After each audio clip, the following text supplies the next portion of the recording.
Two people in Wisconsin died after contracting West Nile virus, which is spread by mosquitoes. State health officials say a man in his 70s in Fond du Lac County and a man in his 50s from Brown County, contracted the virus in July and died this month. 12 News' Nick Bohr joining us live tonight. Nick, the state is issuing a warning, but also trying to temper that a bit. Right. They say serious illness is rare, even when someone is infected by a mosquito with the virus.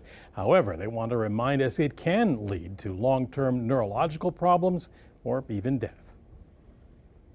For more than 2 decades now, the annoyance of summer mosquitoes in Wisconsin has also carried a hum of danger. The mosquitoes are active, they're out there, they're getting infected, and they can certainly bite people and spread disease. The Wisconsin Department of Health Services issuing a warning Thursday, revealing 2 people have died this month from the mosquito-borne West Nile virus. Since it first emerged in bird populations in Wisconsin in 2002, the virus has been blamed for 31 deaths here. It can vary from year to year. We have seen West Nile virus cases reported as early as April and May, but that's pretty unusual. Typically, we would see cases increasing in July, August, and September. So this is the peak West Nile virus season where we see the most number of cases. We'll probably see additional cases throughout this season. State epidemiologist Rebecca Osborne says about 80% of people infected don't even realize it. For those who do, most describe it as feeling like the flu, and they recover.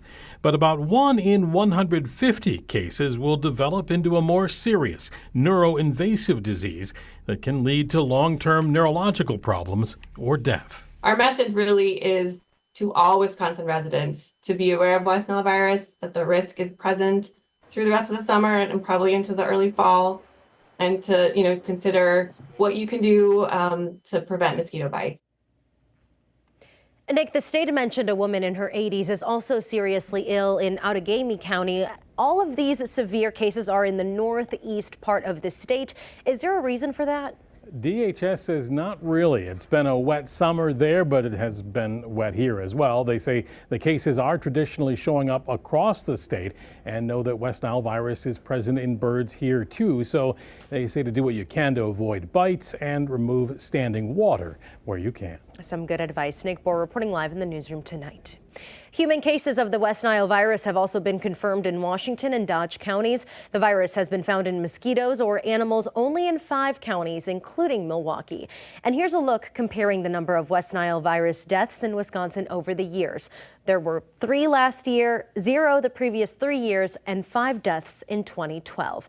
We put more information on symptoms and best ways to avoid mosquito bites on our website and also on our app.